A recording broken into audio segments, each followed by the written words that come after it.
que son de petroquímica, los de ingeniería química, ¿no? Por ahí quizás otras carreras, ¿no? Una visión de lo que se puede tener aplicado a la industria de hidrocarburos, pero en general la seguridad de procesos se aplica a distintas industrias, a tratamiento de aguas, a industria farmacéutica, a minería, ¿sí? Es un campo muy amplio. En este caso lo estamos enfocando a hidrocarburos propio por la carrera también, por la propia profesión que manejamos, ¿sí? Pero en general se puede aplicar a muchas otras industrias. Entonces, la seguridad de procesos, como tal, nosotros decimos que son los planes, políticas, ¿no? Prácticas, controles administrativos, de ingeniería y operativos, con el fin de minimizar los eventos no deseados en la industria en la que nosotros nos vayamos a desenvolver, en este caso hidrocarburos, planta de ventas, refinerías, ¿no? Estaciones de servicio, estaciones de compresión, ¿no? Estaciones de regulación en gas natural. Entonces, nosotros lo que vamos a hacer es ver estrategias, modos en que los riesgos en que nosotros nos encontramos cuando trabajamos en estas industrias sea lo menor posible, ¿no? Yo aplico todas estas medidas y lo que hago es minimizar la ocurrencia de estos eventos, ¿no? Quiero minimizarlo más, quiero que no ocurran, quiero que tenga el menor riesgo posible. Veo qué más puedo aplicar, controles de ingeniería, operativos, administrativos, todo lo que pueda estar en mi alcance, todo lo que yo pueda aplicarle a la industria propiamente dicha, porque cada una tiene sus propias políticas, y sigo minimizando el riesgo, ¿no? El riesgo casi nunca, en ninguno de los casos, se puede hacer hasta cero. Siempre hay un riesgo, ¿no? Tú trabajas en una refinería, en una planta de hidrocarburos, en una planta de ventas, entonces siempre vas a convivir ahí con un riesgo, ¿no? Y con un peligro. Entonces, vamos a hacer esa distinción, ¿no? ¿Qué es peligro y qué es riesgo? Entonces, el peligro es la condición o característica intrínseca que nos puede causar daño a la propiedad o al medio ambiente, ¿no? O paralizar el proceso. Y el riesgo es cuantificar este peligro. Entonces, si yo en mi planta he identificado un peligro, el riesgo es qué tan peligroso es, ¿no? ¿Es más peligroso? ¿Es menos peligroso? ¿Cuánto daño me puede hacer? ¿No? ¿Me puede hacer mucho daño? ¿Poco daño, no? Qué tanto yo puedo percibir ese peligro, ¿no? Entonces, tenemos algunos ejemplos para que se pueda entender un poco, ¿no? Si yo en una instalación o en una oficina, acá, tengo un piso mojado, que es el peligro, o sea, tener un piso mojado, ¿cuál es el riesgo? Yo paso por ahí, me puedo fracturar, me puedo caer, puedo resbalar. Escuchar música a alto volumen, ¿no? A la larga tienes un riesgo de pérdida de audición, ¿no? O disminución de la audición. ¿No? Si yo tengo gasolina derramada en una instalación, el riesgo es incendio en la instalación, ¿correcto? ¿Sí? Una fuente de ignición y la gasolina se prende. Si yo tengo en un patio de tanques agua en el fondo de un tanque de crudo, ¿cuál es el riesgo? Boil over o sobrepresión a la unidad de destilación primaria, si es que ese crudo con alto contenido de agua lo envío a la columna de destilación primaria, ¿no? No sé si entre los presentes, petroquímicos, químicos, quizás conozcan lo que es un boil over. Este es un riesgo también para tanques que manejan, que tienen alto contenido de agua en los fondos, ¿no? Y que no se le ha drenado correctamente. Si tuviera agua en el fondo de un tanque y hay un incendio cerca, pues el agua que está en el fondo va a hervir de manera muy abrupta y puede hacer que rebose el tanque del crudo, ¿no? Es un incendio grande, también es un evento grande. Y el caso de agua en el crudo, cuando tú le envías un crudo con bastante contenido de agua a la unidad de destilación primaria, pues lo que puede hacer es presurizar la columna, ¿no? Y eso se traduce como fallas en los mecanismos internos de la columna. Puedes romper los platos incluso que tiene la columna por dentro, ¿no? Entonces, tú tienes un peligro y hay un riesgo asociado a las instalaciones, ¿no? que tú vas a manejar, que tú vas a operar como futuro ingeniero, tienes que conocerlos y saber cómo minimizar estas situaciones, ¿no? A ver, también vamos a hablar un poco de lo que es seguridad laboral, ¿no? Las medidas o todo lo que puedas, actividades que desarrollar con tal de que tú puedas minimizar o eliminar los riesgos derivados a al trabajo, ¿no? Seguridad laboral. Entonces, de los peligros tenemos una silla en mal estado, el riesgo, un malestar físico, dolor de espalda, dolor de cuello, ¿no? Si tú trabajas en un ambiente de poca iluminación, un riesgo, ¿no? Cansancio a la vista, o si tú bajas por una escalera en mal estado, te puedes caer una fractura por caída, ¿no? Pero nosotros en esta oportunidad lo que vamos a hacer es hablar sobre seguridad de procesos. La seguridad laboral no es algo que vamos a tocar ahora. Esto está enfocado más para otras especialidades, para otras industrias, ¿sí? Pero yo quiero rescatar un poco las palabras del ingeniero Máscaro de ayer, ¿no? Si han podido escuchar su charla, que me pareció muy interesante, también ha hecho esa distinción, ¿no? De la seguridad laboral son eventos con una alta frecuencia, pero con una baja severidad, ¿no? En cambio, la seguridad de procesos son eventos de muy baja frecuencia, pero con una alta severidad, ¿no? Y eso ahorita entre la frecuencia y la severidad lo vamos a detallar más adelante. Pero quería hacer esta distinción para recordar, nosotros nos vamos a enfocar en lo que es la seguridad de procesos. Entonces, ¿de qué manera yo puedo ver la seguridad de procesos aplicada a mi industria o cómo lo analizo o qué es lo que me permite, ¿no? Dentro de la norma peruana forma parte de los instrumentos de gestión de seguridad y todas las plantas que manejan hidrocarburos en el Perú tienen el ente regulador que es Erosinermin y que mediante la resolución de Consejo Directivo 240-2010, el título 3, capítulo 1, artículo 11, saca la relación para que tú analices lo que es la seguridad de procesos a través de los estudios de riesgos, ¿no? Entonces, con un estudio de riesgos, lo que tú vas a ver es analizar lo que es la seguridad de procesos en la instalación en particular en la que tú estés trabajando, ¿correcto? Entonces, la misma norma te va a indicar qué es lo mínimo que debe contener un estudio de riesgos. Te va a indicar lo que es la descripción de la planta, cómo tienes que describirla, cómo es la operación, cuáles son los parámetros de operación. Te va a indicar todo eso y te va a decir que la evalúes, la analices y que me digas qué tan peligrosa es tu planta, qué tanto riesgo hay de que tu planta esté cerca al mar, qué tan peligroso es de que esté cerca a una población, ¿no?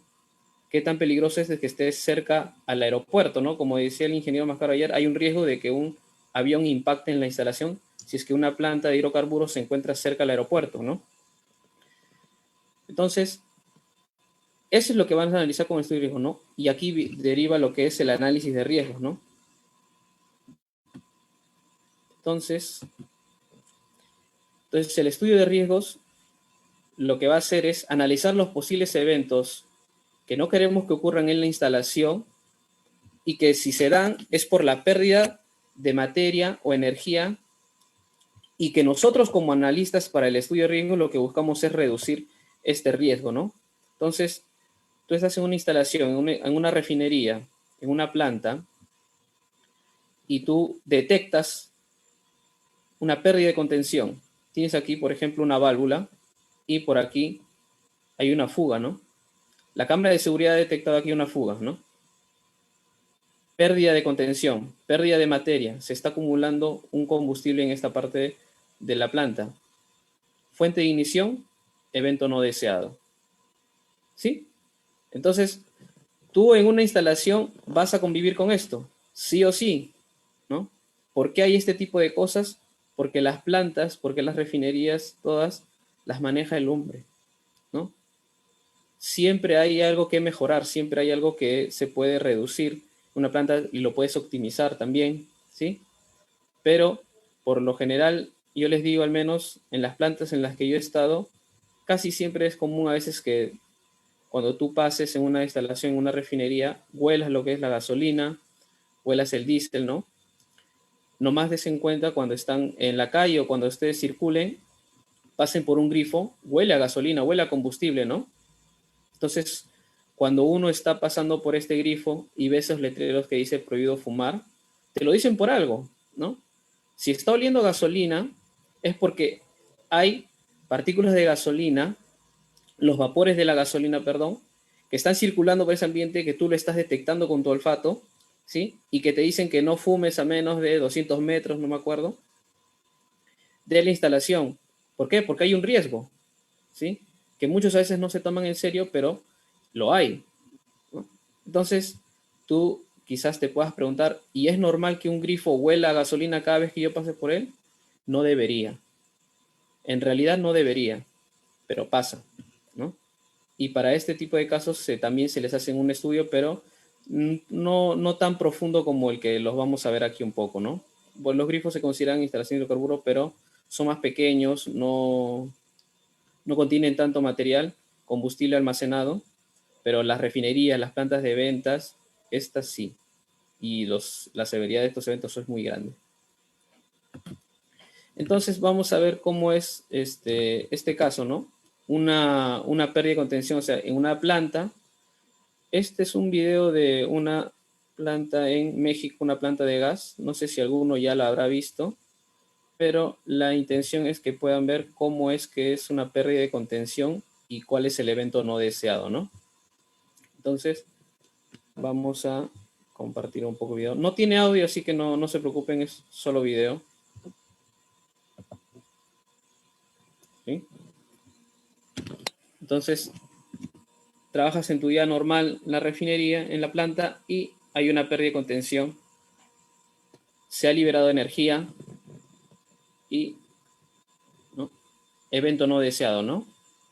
Entonces, si te das cuenta, ya las personas aquí, si estás en una planta de gas, ¿cómo es que no detectaron que había un gas que se estaba fugando y que cuando encontró un punto de ignición, pues se desencadenó todo este evento, ¿no? Entonces, hay factores, acá hay detrás de todo esto del estudio de riesgos y de la seguridad de procesos, que lamentablemente cuando ocurre, es que se tiene que analizar qué es lo que pasó, qué es lo que debo mejorar, qué es lo que debo cambiar para que este tipo de eventos no vuelva a ocurrir, ¿no? Entonces, eso es lo que nosotros buscamos, ¿no? Y al hacer esto también, la planta propiamente que han tenido este tipo de eventos, ellos son conscientes de que al manejar gas en su instalación, están expuestos a este riesgo, ¿sí? Pero ¿cómo lo controlas? ¿Cómo es que puedes hacer? ¿Cómo puedes convivir con este peligro sabiendo que puedes sufrir todo esto? Pues ya viene de la ingeniería, de los controles operativos que tú puedas lograr hacer para que esto no se desencadene o ocurra en un tiempo muy remoto, ¿no? Entonces, el análisis de riesgo, por lo general, yo lo he resumido en este cuadro, pero en general se puede alargar más incluso, ¿sí? Entonces, cuando nosotros analizamos el riesgo en una refinería, lo que hacemos es primero describir esta instalación o el proyecto, ¿no? Cuando alguien quiere hacer una mejora o quiere ampliar su planta, está el proyecto, ¿no?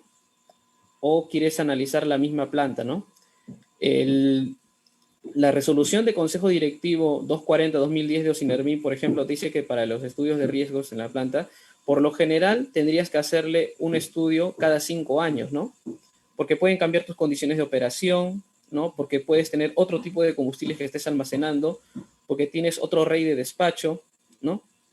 Eso es lo que puede hacer. O lo tienes que hacer cuando haces cambios a tu operación, ¿no? Cuando quieres agregar una isla más, cuando quieres agregar un tanque nuevo, cuando la columna la quieres trabajar a mayor carga, ¿no? Entonces, cuando le haces un cambio a la operación, entonces tienes que hacerle un estudio de riesgo, ¿no? ¿Qué es lo que va a cambiar cuando tú hagas ese cambio de tu instalación, ¿no? Una vez que ya conozcas la operación como tal, que ya has descrito tu instalación, entonces tú vas a identificar los peligros que puedas tener, ¿no? Vas a ver todo lo que es pérdidas de contención, ¿no? En materia o energía. Y uno de los métodos quizás para identificarlos es la evaluación cualitativa, ¿no? ¿No? Aquí, por ejemplo, la resolución de Consejo Directivo 240 de Sinermin te da sugerencias de qué métodos cualitativos puedes aplicar para identificar estos peligros. ¿Sí? Hay más de 12 incluso métodos que te puede sugerir la misma normativa, pero ya depende de ti, de la misma instalación o de cómo tú veas el mismo proceso, en cuál método tú quieras desarrollar esta evaluación, ¿no? ¿no? sé si ustedes habrán escuchado lo que es el HACCP, pero el HACCP es una técnica cualitativa que por lo general se puede desarrollar cuando tú tienes planos P&D de la instalación. Algunas no lo cuentan, aunque no lo crean, algunas plantas no tienen sus planos P&D o sus propios procesos o están desactualizados. Entonces lo que se busca primero antes de esa evaluación es que estén actualizados o los tengan, y con todos estos tú haces una evaluación cualitativa de la planta donde puedas identificar los peligros en los que puede estar, ¿no? Luego de que tú hagas una evaluación cualitativa, no siempre se hace, algunos pasan de frente a lo que es la evaluación cuantitativa, ¿no? Y aquí se hace lo que es la evaluación de riesgo, ¿no? Tú evalúas el riesgo lo vas a cuantificar ya.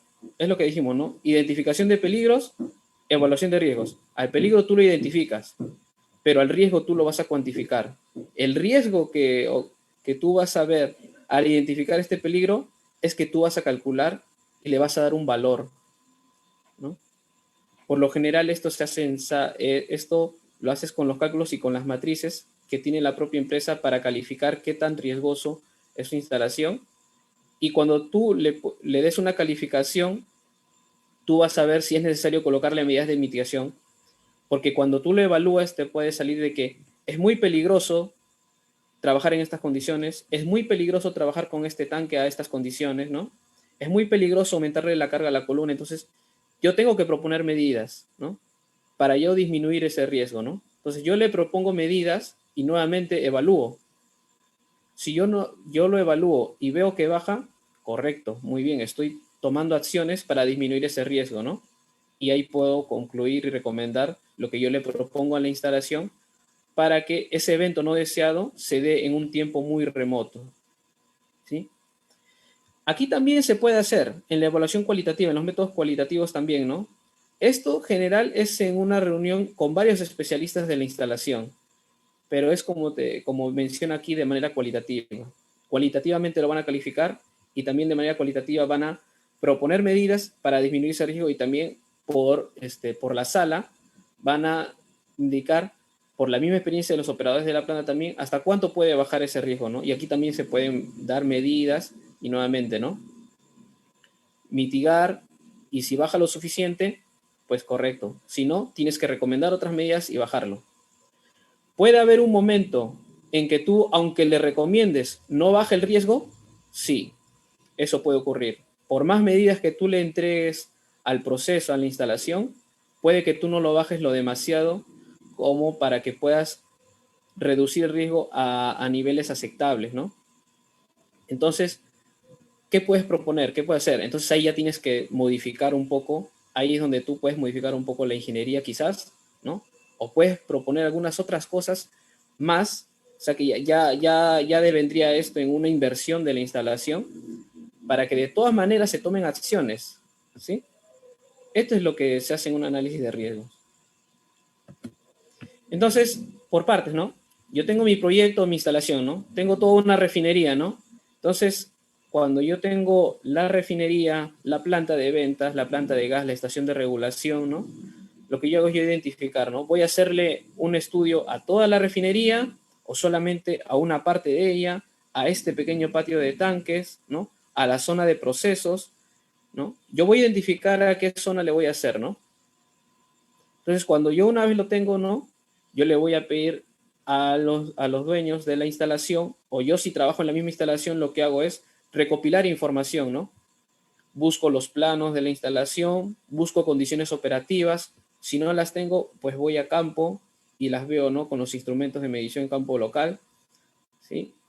Entonces, recolecto información, veo cómo es la operación, veo cómo se opera, cómo se abren las válvulas, dónde se alinean, cuántos camiones despachan, ¿no? veo cuáles son las cargas de la columna, cuántos son sus cortes. Entonces, tengo que conocer la instalación propia, ¿no? La operación como tal, ¿no? Tengo que ver cómo los operadores manejan su planta también, ¿no? A qué horas hace el relevo, ¿no? Cuántas horas trabajan, ¿no? Esto es todo lo que tendría que conocer de la instalación. Entonces, viendo esto, lo que podemos hacer es identificar los peligros, ¿no? Entonces, cuando yo tengo los peligros, entonces nosotros vamos a reconocer la existencia de estos peligros y vamos a describir sus características, ¿no? Yo tengo una columna, ¿no? Que tengo crudo y yo estoy identificando una fuga. Se está escapando crudo. Hay un peligro, ¿no? ¿No? El crudo en la columna está caliente, ¿no? También emana vapores. Y la columna también ahí puede sufrir un riesgo, ¿no? Este es el peligro, ¿no? Todavía no se prende, pero el peligro está ahí. ¿No? En una tubería, ¿no?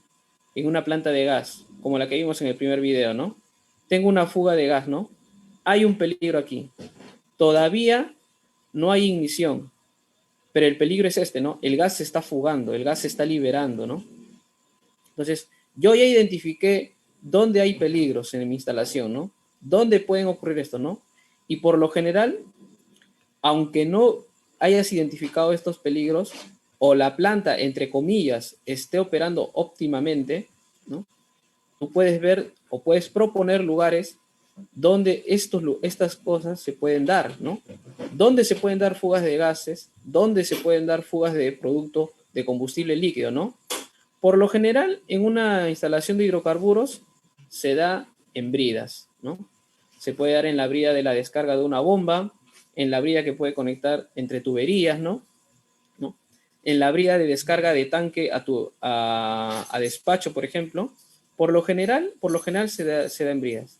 Si se da en la tubería propiamente dicho, puede ser por un tema de corrosión, ¿no? Picadura, ¿no? O si, por ejemplo, la tubería está expuesta al aire, es una tubería aérea, ¿no? Y está cerca a la pista, la zona donde circulan las cisternas en una planta de ventas, si el conductor del camión cisterna no conduce correctamente o no maneja bien su velocidad dentro de la instalación, puede impactar con la columna y ahí sí, también hay una pérdida de contención. Se puede liberar el gas, se puede liberar el combustible que se está manejando, ¿no? De esta manera se pueden identificar algunos peligros dentro de la instalación, ¿no? Entonces, cuando yo quiero hacer la evaluación cualitativa, yo en la misma instalación, yo lo que veo es su matriz de riesgo, ¿no? ¿A qué le llaman ellos algo que te puede hacer daño, algo que es poco frecuente, que es probable que pueda ocurrir, ¿no? Y te dicen, ¿no? Mira, nosotros tenemos en nuestra instalación lo que es la tabla de probabilidad, ¿no? ¿No? Nosotros le llamamos a un evento extremadamente remoto cuando este evento ha sido escuchado muy raras veces en plantas de hidrocarburos, ¿no? Y también muy raro a nivel mundial. Este tipo de eventos no ha ocurrido. Entonces nosotros le llamamos extremadamente remoto, ¿no? Y algunos casos le ponen aquí un valor, ¿no? Entre 10 a la menos 5 y 10 a la menos 6, ¿no? Ya para tu evaluación cuantitativa, ¿no? A un evento nosotros le llamamos remoto porque raras veces se ha escuchado en plantas de hidrocarburos. A nivel mundial sí, pero a nivel de nuestro país quizás raras veces ha ocurrido esto, ¿no? Poco esperable, ha ocurrido alguna vez, o sea, ya hay registros de que ha ocurrido, ¿no? Ocasional, ha ocurrido en más de una planta, puede haber ocurrido en refinerías en la selva, en refinerías aquí en Lima, ¿no? Hay registros, ¿no? Probables que ocurrió muchas veces y frecuentes que ocurre varias veces al año, ¿sí? Severidad, ¿no? Entonces, nosotros decimos que yo le califico con una severidad E cuando hay múltiples fallecimientos, ¿no? Cuando el evento ha sido tan grande que me ha costado la vida de más de 3 personas. Una calificación tipo D cuando el evento ha sido de una magnitud que ha corrido el riesgo o han fallecido de 1 a 3. Pueden ser, esto le llamo personal por eso, que puede ser tanto operadores de la misma planta o también personal contratista, ¿sí? O terceros que justo estaban ahí haciendo visita a la planta, haciendo una supervisión, el mismo Sinermin cuando va a fiscalizar quizás, puede ocurrir eso, ¿no? Una severidad tipo C cuando hay daños mayores, ¿no? ¿Cuántos tanques puede afectar? qué tuberías me ha dañado, ¿no? Cómo ha dañado mi columna, cuántos platos han explotado dentro de la columna cuando se presurizó, cuando se ha dañado, ¿no? Daños menores, ¿no? He perdido producto nomás, ¿no? O un daño menor en un tanque que pueda meditar una reparación y ya, ¿no? Y daños menores o sin daños que no ha causado muchas lesiones, ¿no? Entonces, este es un tipo de calificación que lo tiene cada planta, cada refinería, ¿no? Entonces, este tipo de matriz de riesgos o calificación no va a ser la misma para La Pampilla, no va a ser la misma para planta o, perdón, para refinería Conchán, para la refinería de Talara, para la refinería de Iquitos, ¿no? Cada una tiene su propia matriz de riesgos, ¿no? Entonces, de acuerdo a la que ellos manejan, es que tú vas a identificar cuál es el riesgo, cuál es el peligro, y le vas a dar un valor de acuerdo a sus matrices. Entonces, la matriz como tal es esta, ¿no? Severidad, ¿no? Probabilidad. Entonces, ellos le dicen, ¿no? Si tiene una severidad tipo C, ¿no? Pero tiene una probabilidad muy baja, extremadamente remoto, entonces es un riesgo tolerable, lo puedo aceptar, ¿no? Si tiene una probabilidad tipo D, pero tiene una severidad tipo D, pero tiene una probabilidad tipo 4, es alar, ¿no? Entonces, ya te están diciendo de que, oye, ponga atención, algo está pasando, mejor toma medidas, analízalo. Y si tienes el caso que es un evento con severidad tipo B, pero tiene una alta probabilidad no aceptable, ahí inmediatamente tienes que tomar acciones. Tienes que proponer medidas, tienes que hacer algo, pero de inmediato porque tu riesgo ya es muy alto, tu severidad es muy alta ya. Entonces hay un peligro latente ahí.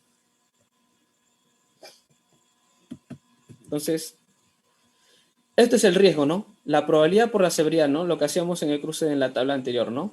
Tolerable, las acciones correctivas no son necesarias, o sea, no es necesario que tú propongas medidas de mitigación. Puedes hacerlas, pero está en potestad de la misma planta, de la misma refinería, la misma planta de hidrocarburos, si las toma o no. Alar, ¿no? Las acciones correctivas deben ser estudiadas, o sea, tú puedes proponer tus medidas de mitigación, así puedes dar recomendaciones, pero es la instalación, la misma planta la que va a decidir si al final las toma o no las toma, o si las toma las puede tomar de otra forma, ¿no? Y las que son no aceptables es que las acciones correctivas tienen que ser implementadas, o sea, lo que tú has recomendado, la planta lo tiene que hacer de todas maneras para disminuir su riesgo, ¿no? Porque ya ha sido consciente de que un evento que tiene nivel de riesgo no aceptable es muy peligroso para ellos, ¿no? Entonces, vamos a ver las evaluaciones cualitativas, ¿no? Entonces, yo les voy a mencionar alguna. Hay varias, en realidad, pero yo les voy a mencionar dos, y lo que es un poco la metodología HACCP, de manera muy, muy rápida, muy ligera, ¿no? Entonces, en la mayoría de las evaluaciones cualitativas, lo que se hace es de que se convoca a una sesión, ¿sí? Del mismo moderador que va a hacer la propia evaluación de riesgos, pero tomando ideas tanto de los ingenieros, los especialistas de la planta, ¿no? Del supervisor de operaciones, el operador, el supervisor de mantenimiento, porque todos están involucrados en la operación, ¿no? Y todos en una sala se van a sentar y van a debatir y van a mostrar, ¿no? Entonces, el moderador lo que va a hacer es mostrar, le va a decir, en un método HACCP, lo que va a decir mira, tenemos nuestro proceso, entonces nosotros lo que manejamos aquí es, o lo que medimos, perdón, presión, nivel, temperatura, flujo, que como metodología HACCP, nosotros lo que le decimos, le llamamos nodos, ¿no? Pero la metodología HACCP te dice que va a describir las palabras guías y los parámetros del proceso, que son estos cuatro, y que se combinan para determinar desviaciones del proceso con respecto a su intención de diseño, ¿no? Entonces, el moderador aquí lo que va a decir es, bien, yo aquí tengo mi columna, ¿qué pasa si se le aumenta la presión a la columna? ¿Qué le puede pasar a la columna? Entonces, empiezan a conversar aquí. En la sala se empieza el debate y te decir, puede ocurrir esto, puede ocurrir esto. Entonces, el escriba va a tomar nota y va a empezar a ver todas las consecuencias que pueden acarrear de que una columna se le aumente la presión. Llega otro momento, ¿no? Nivel, ¿no? Entonces, el que está dirigiendo la sesión HACCP puede decir en un momento, Estamos en este momento despachando combustible. ¿Qué pasa si se baja el nivel? ¿Qué puede ocurrir si se le baja el nivel a un tanque, ¿no? Y justo está despachando, ¿no? Puede cavitar la bomba, ¿no? Si a una bomba tú la dejas sin succión, ¿sí? Puede cavitar, ¿no? Entonces, este tipo de cosas se va a debatir en la sesión, entonces van a decir todos los riesgos que pueden acarrear de este tipo de evaluación, ¿no? ¿Qué pasa si a mi proceso se le aumenta la temperatura? Y así, ¿no? Más flujo, menos flujo. Aquí en general lo que se hace es que con estos parámetros, ¿sí? Y con unas palabras guías que son más, menos, no, o a veces inverso, en el caso del flujo inverso, ¿no? Tú lo que vas a detectar es qué peligros le puede pasar, qué riesgos, perdón, puede tener tu proceso, tu instalación, ¿no? Entonces, esto, como lo mencioné en un inicio, se hace por lo general con un plano P&D, ¿sí? Básico es para hacer un hazard del plano P&D, porque ahí tú vas a ver los instrumentos, ¿no? Entonces, tenemos por ejemplo este caso, ¿no? Tú tienes el plano P&D y lo vamos a tomar. Vamos a tomar una parte, ¿no? Tienes tu tanque y tienes tu plano P&D. Entonces tú lo que vas a hacer es separarlo por nodos, ¿no? Agarras por nodos y tú mismo le vas a hacer, lo vas a colorear, lo puedes marcar como bien gustes, como bien te parezca o te sientas más cómodo, ¿sí? De esta forma, y tú vas a identificar, ¿no? Todo lo que es mi línea de color verde, ¿sí? Yo le voy a llamar nodo 5 y va a ser lo que es mi tubería de succión, perdón, mi tubería en la que mi tanque recibe carga, ¿no? Recibe combustible, en este caso el tanque de gasolina de 95, ¿no? Yo voy a pintar de color rosado todo lo que es mi tubería de descarga, ¿no?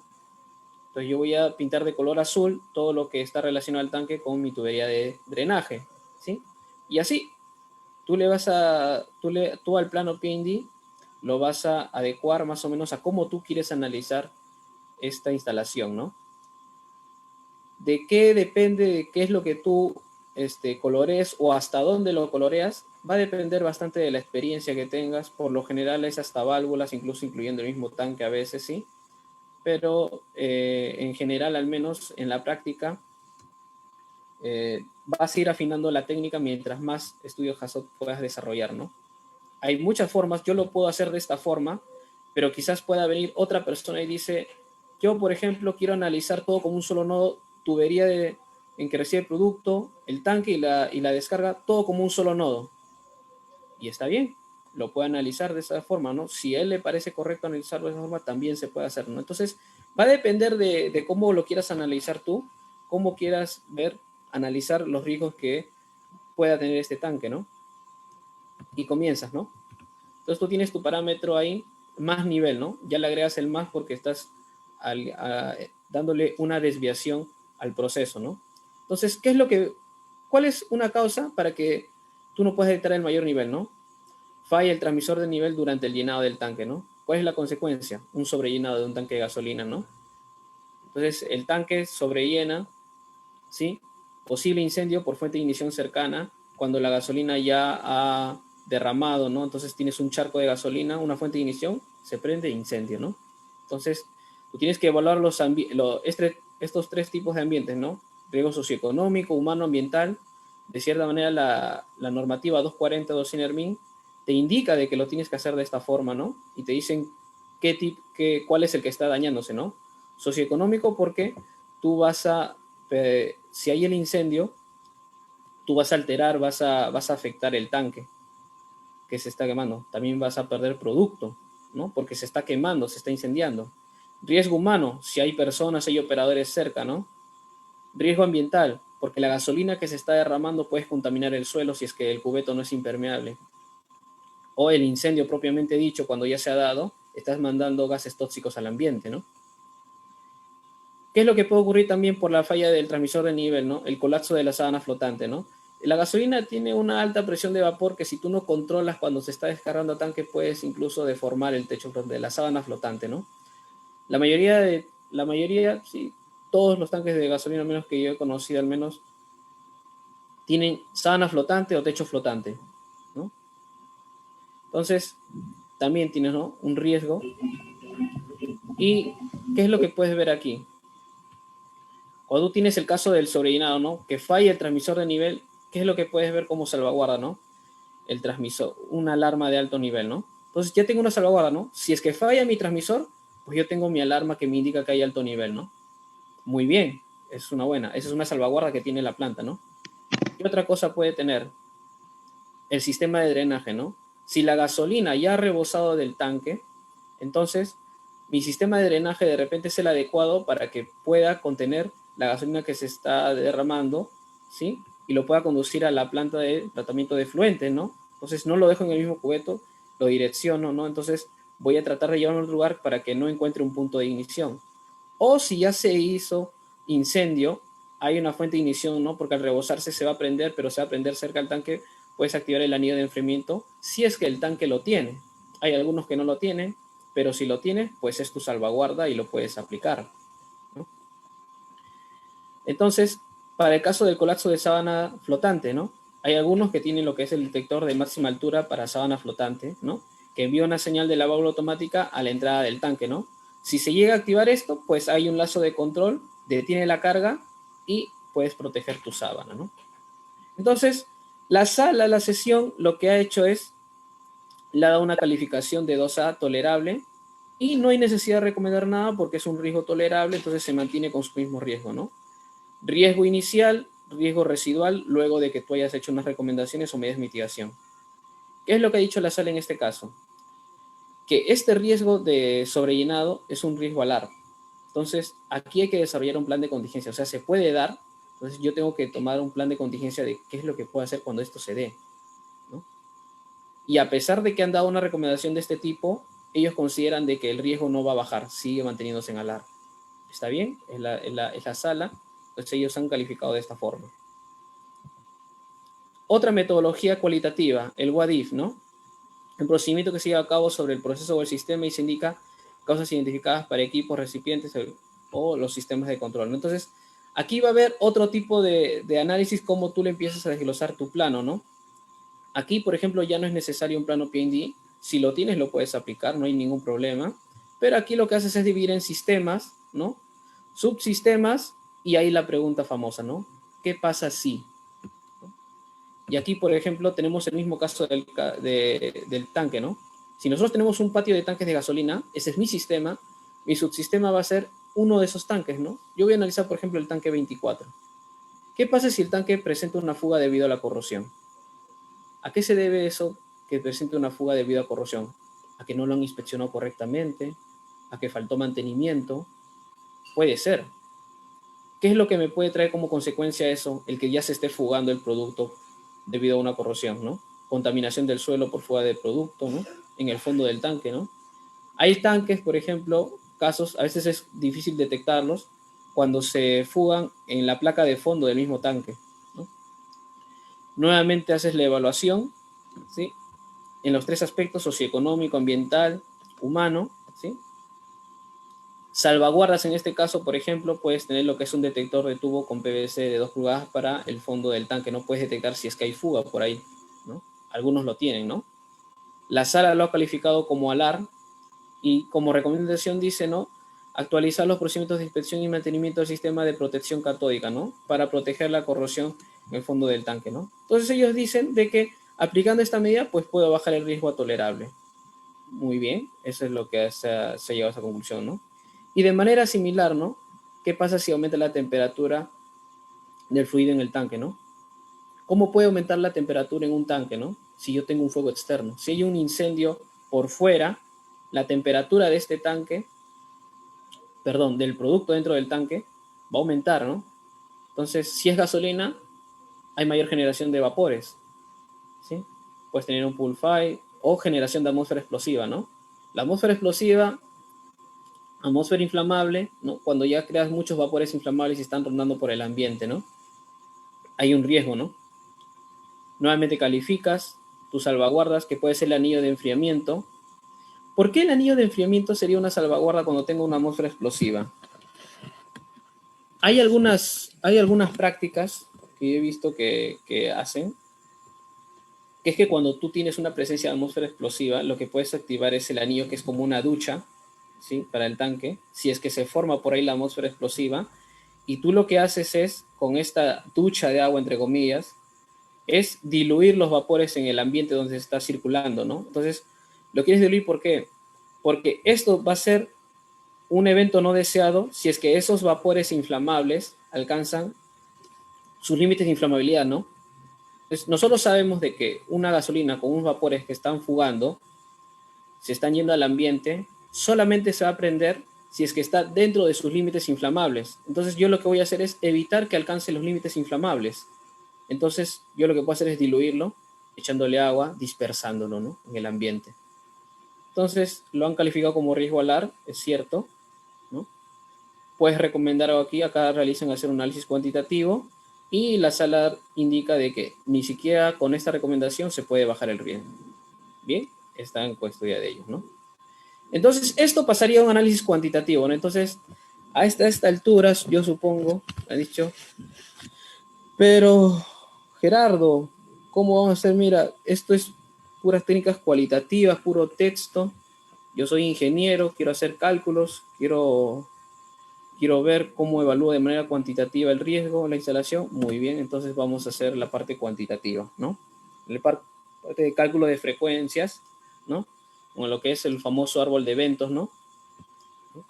Y cómo se va ramificando, ¿no? Tú tienes, por ejemplo, una frecuencia con la que tienes una fuga de GLP.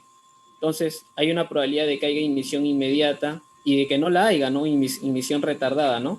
Y se va para un lado, ¿no? Y así, una probabilidad de que se vaya a un área con una población y una probabilidad de que haya a una zona donde no hay población, ¿no? Nuevamente, ¿no?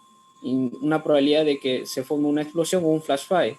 Entonces, en una fuga de GLP, entonces, ¿cuáles son los riesgos en los que tú te puedes caer? Live, explosión, flash fire, o simplemente se va a dispersar, ¿no? Si es que al final no hay fuente de ignición y los vapores del GLP se están dispersando, pues se va a ir por el ambiente, ¿no? Y cada uno va a tener su propia frecuencia, ¿no? Ese es uno. El cálculo de las consecuencias.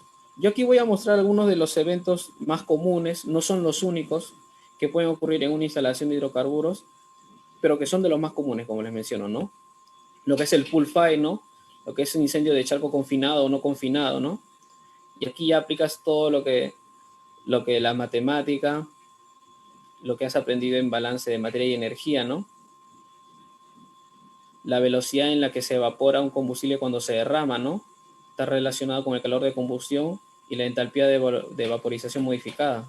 Y la entalpía de vaporización modificada es la entalpía de vaporización con esta integral, ¿no? El CP, te lo conocen, ¿no? De hidrocarburo, que va desde la temperatura ambiente hasta la temperatura de ebullición. Pero Gerardo, yo conozco que los hidrocarburos la gasolina es una mezcla de hidrocarburos. Pues el CP también se puede calcular para lo que es mezclas, ¿no? También lo conocemos, también se puede estimar, ¿no? La masa que se está vaporizando, ¿no? Y te dice hasta cuánto es el radio máximo que se puede formar un charco, ¿no? Si es que es no confinado.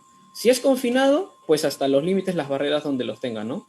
Y con las siguientes fórmulas, pues acá tienes la relación entre la altura de la llama y el diámetro de la llama que tú puedas tener cuando tú quieras analizar un pool fire, ¿no? Que está relacionado también a la velocidad del viento, ¿no? Y al ángulo de inclinación de la llama que pueda tener por el propio viento, ¿no? Y cuando tú tengas estos casos, tú tienes una simulación de un incendio y tú lo que vas a ver aquí es qué radiación le va a alcanzar a un punto en especial que tú quieras analizar, ¿no? Eso es lo que tú tendrías que analizar en este tipo de casos, ¿no? Entonces, cuando tú haces ese tipo de casos, tú analizas, ¿no? Quiero ver que la radiación de 37.5 kilowatts, ¿hasta dónde se puede alcanzar, no? Alcanza un radio de 4.43 metros, ¿no? Entonces, yo tengo que el incendio, por ejemplo, lo voy a simular en el techo de este tanque, hago mi cálculo y me sale este radio, ¿no? Entonces, ¿qué tanques yo veo afectados? El tanque 7, el tanque 1 y el tanque 3, ¿no? Con radiación de 12.5, los mismos tanques, pero también se alcanza el tanque 4, ¿no? Entonces, de esta forma tú puedes analizar los casos, ¿no? Esto es, por ejemplo, si tú lo analizas a nivel de techo.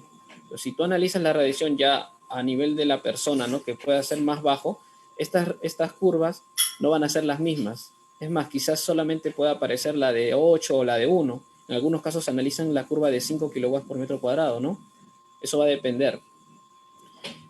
Y por lo general, nosotros tomamos de referencia la que es la radiación de 12.5 kilowatts. ¿Por qué? Porque al menos se ha establecido en varios análisis de riesgo de que es una radiación de referencia para poder enfriar estructuras que estén cercanas a un tanque que se esté incendiando, ¿no? ¿Para qué? Para protegerlos, ¿no? Para el caso del tanque, a 12.5 se dice de que la estructura metálica ya empieza a perder sus propiedades, ¿no? Puede haber un riesgo ahí, entonces hay que protegerlo. Entonces, este video, por ejemplo, tiene audio muy simple, pero quería mostrarles cómo es el caso, ¿no? Entonces, tenemos el incendio en el tanque y ustedes ven, ¿no? Se está incendiando todo el tanque y están enfriando el tanque que tiene adyacente, ¿no? ¿Por qué? Porque la radiación que le han estimado a este tanque, lo que ellos les indican es de que le alcanza a él la de 12.5 y lo tienen que mojar, ¿no? Porque tienen que proteger esa estructura, ¿no? Si bien aquí están mojando con mangueras, con agua, con monitores hidrantes quizás no es la forma más eficiente. Hubiera sido mejor que este tanque que están enfriando aquí tuviera un anillo particionado aquí, toroide algunos le llaman, ¿sí? Y que es más eficiente mojando, ¿no? Porque aquí están, por ejemplo, lanzando con un monitor hidrante y están mojando esta zona, pero lo correcto sería mojar también esto, ¿no? Lo que se puede estimar de acuerdo a una curva de radiación del incendio de este tanque, ¿no? Esa sería una forma. Otro evento, el Jetfire, ¿no? El dardo de fuego, ¿no? También aquí tienen la fórmula, si es que quieren calcularlo, quieren estimarlo. Y lo que tenemos aquí, ¿no? ¿Cómo es el Jetfire? El Jetfire, por ejemplo, este no es propiamente un evento de riesgo. Este video tiene audio también, me parece. Entonces, el único riesgo aquí es de que cuando se da el Jetfire, se hace la fuga, por lo general es de un gas, ¿sí? Lo que hace es apuntar a un lado, a un recipiente, a una instalación, y es lo que puede hacer el daño, ¿no? Aquí, por ejemplo, está calentando una tubería, pero si en esta tubería, por ejemplo, pasa gasolina, puede presurizar la tubería, ¿no? Va a hacer que la gasolina que esté circulando por aquí también emane mayor cantidad de vapores, ¿no? ¿Qué pasa si en esta zona donde se está apuntando con el Jetfire hay una esfera de GLP? Pues tú calientas la esfera de GLP y corres un riesgo de que haya un blive, ¿sí? Entonces, todo ese tipo de riesgos se pueden analizar en un Jetfire, pero tú tienes que ver propiamente de tu instalación cómo es que lo analizas, cómo es que lo das, ¿no? Entonces, otro tipo también es lo que es el flash fire, el fogonazo, la llamarada, que también es un evento que tiene una duración muy corta, ¿sí? Pero que se empieza como que es una dispersión, ¿no? Los que le mencioné en un momento, ¿no? Tú tienes un gas combustible que se está dispersando por el ambiente ya, pero solamente se va a prender cuando ese gas llega a sus límites inflamables, ¿no? Ya. Entonces, cuando tú puedas simular, hay simuladores para hacer también este tipo de cálculos, ¿verdad? Me olvidé mencionarles, puedes ahorrarte todos los cálculos si utilizas un simulador, pero los que han estado, por ejemplo, en la charla del ingeniero Yamil, yo les recomendaría algo que él mismo ha dicho también. Yo les recomendaría usar el simulador cuando ustedes conozcan las bases de los cálculos con lo que está utilizando el simulador. O sea, tengan bien claros los conceptos y ahí recién procedan a usar el simulador, ¿sí? Al final el simulador, tú le agregas datos, te va a botar resultados, pero es la experiencia, lo que tú conozcas del evento, lo que te va a decir si es un evento creíble o no creíble, ¿no? Tú tienes un gas que se está dispersando, ¿no? Tienes una fuente y se está dispersando. Se puede dispersar de esta forma, de esta forma, de esta forma, ¿no?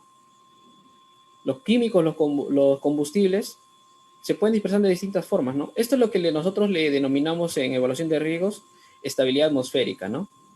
Algunos le llaman también la estabilidad de Pasquier.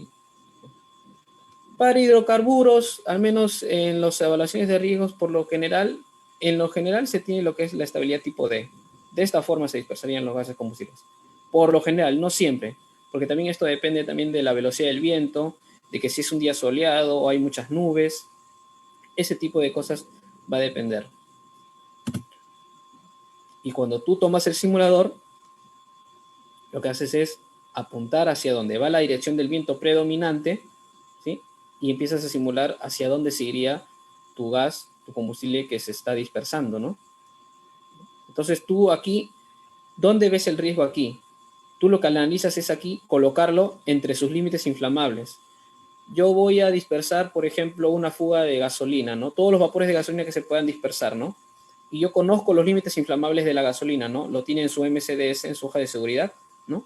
Y lo voy a colocar también y lo voy a calcular, ¿no? Entonces la simulación me dice que solamente en la línea roja, entre la línea amarilla, se podría alcanzar esos límites inflamables. Quiere decir que toda la población que esté en la zona de color amarillo, si este combustible se prende, puede sufrir quemaduras, ¿no?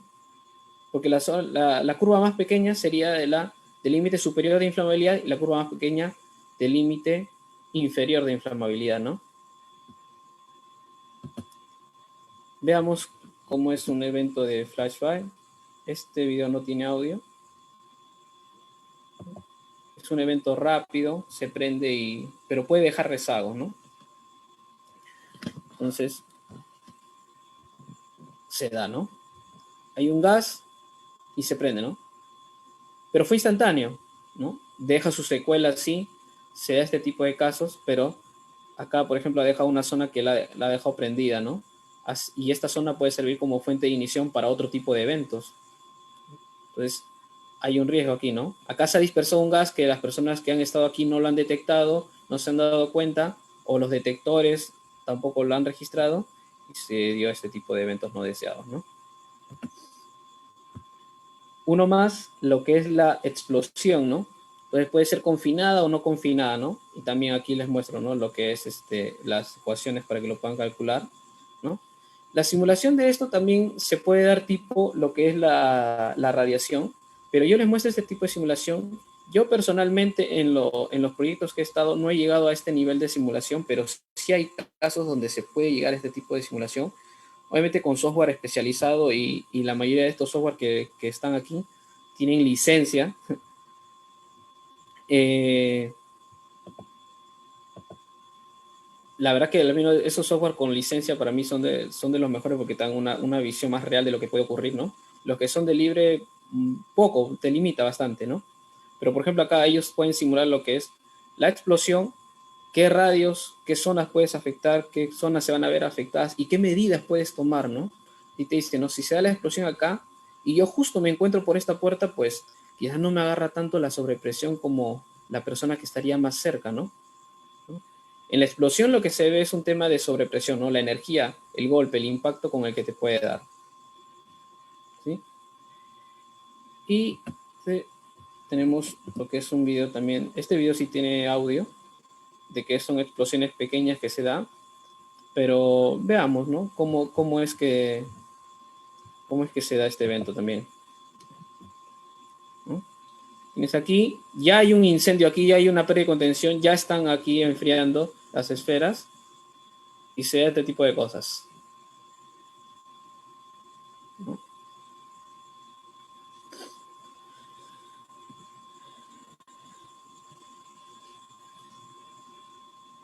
¿Ya?